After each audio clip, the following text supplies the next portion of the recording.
Bonjour à tous et bienvenue dans un nouvel épisode sur la canopée. Aujourd'hui, nous allons nous intéresser à avec qui parler et faire ce développement de la canopée. Nous l'avons vu dans les épisodes précédents, la canopée concerne beaucoup de thématiques. Et donc, si beaucoup de thématiques il y a aussi forcément beaucoup de personnes. Beaucoup de personnes, à commencer par de nombreuses professions. On pense paysagistes, on pense peut-être pédologues, les spécialistes des sols, ou bien dendrologues, spécialistes des arbres. On peut penser aux botanistes, mais il y a beaucoup d'autres corps de métier. Les sociologues, par exemple, ou tous ceux qui sont en lien avec le lien social. Les questions de droit avec avocats, juristes. Les questions d'ingénieurs peut-être, ou de spécialistes en données. Et également tous ceux qui pourraient s'intéresser à l'enseignement, ou en tout cas donner des éléments d'information. Et puis, bien sûr, il y a finalement tout le monde. Et oui, tout un chacun est expert de la canopée. Un peu comme en paysage, nous sommes tous concernés et nous avons tous quelque chose à expliquer. C'est ce qu'on appelle l'expertise d'usage. Vous voyez maintenant derrière moi, ou bientôt, un schéma qui représente la cartographie des acteurs de la canopée. D'un côté, ceux qui sont aujourd'hui rassemblés, de l'autre, ceux que nous voudrions avoir avec nous pour travailler.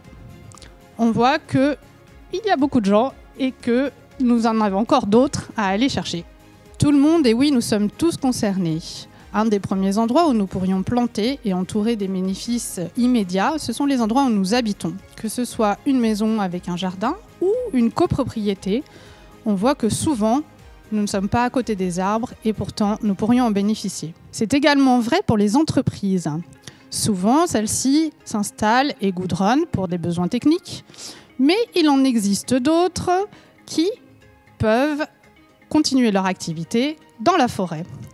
Une autre profession à laquelle on pourrait ne pas penser, c'est celle qui concerne la voirie. Enfin, toutes celles qui concernent la voirie.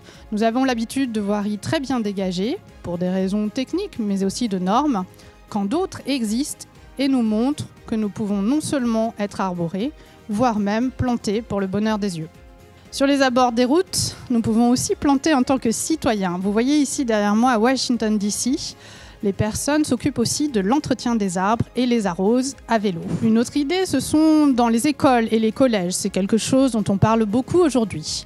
Et puis, d'autres exemples existent, comme par exemple avec l'alimentation, mais on n'est pas obligé de planter des choses à manger. Enfin, avec qui planter ? Eh bien, peut-être avec personne. Si on laisse la nature faire, elle se débrouille très bien. Il suffit de débitumer et tout poussera. Il faut lui donner le temps. Qu'existe-t-il déjà comme bons exemples pour inciter, pour développer ? En premier lieu, l'incitation par le jeu. Par exemple, en ayant le concours du balcon le plus fleuri. Ou encore l'incitation économique. Ça marche toujours. On ne l'a pas fait pour planter, cela pourrait exister. Il existe aussi une incitation simplement par les événements. Derrière moi, à Lausanne, la forêt des naissances. Chaque fois qu'un enfant naît, un arbre est planté. Et dans les autres événements, pourquoi ne pas utiliser ce que nous avons déjà ? À Noël, quel plus beau cadeau qu'un arbre à offrir à vos amis, à vos voisins, à votre famille. Toujours dans ce qui existe déjà et que nous utilisons au quotidien, les recherches Internet. Connaissez-vous Ecosia ? Chaque fois que vous cherchez, des arbres sont plantés. Plein d'autres choses existent encore, mais aujourd'hui, c'est à vous d'inventer. Merci et à une prochaine fois.